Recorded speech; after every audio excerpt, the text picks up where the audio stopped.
He's a man famous for his many blunders as former mayor of London. But as the UK's newly appointed Foreign Secretary, the British public might be less forgiving of Boris Johnson.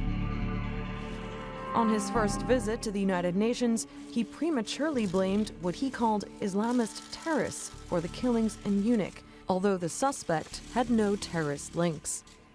We have a global phenomenon now and a global sickness that we have to tackle both at source in the areas where the cancer is being incubated in the Middle East, but also, of course, around the world. He's already been forced to defend his history of gaffes at a news conference with his U.S. counterpart, John Kerry. Boris once accused President Obama of being a half Kenyan and having an ancestral dislike for Britain.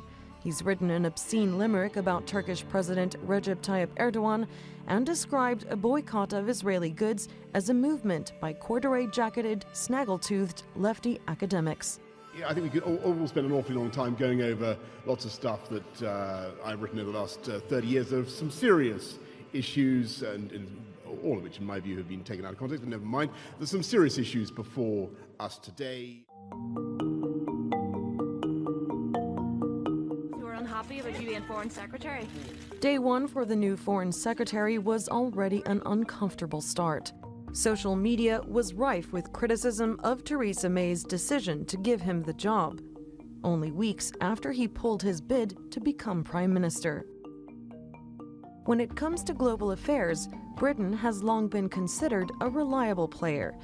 Diplomats will look to Mr. Johnson to keep up sanctions against Russia and military pressure on Daesh in Iraq. Mr. Johnson now faces the task of designing Britain's new role outside of the EU, a path he endorsed but says won't lead to isolationism. Johnson has played ambassador before and received a lot of credit for putting Britain on the world stage during the 2012 Olympics. But all eyes are now on his foreign policy as he joins the world's top international forum, a very different kind of show. Sandra Gathman, The Newsmakers.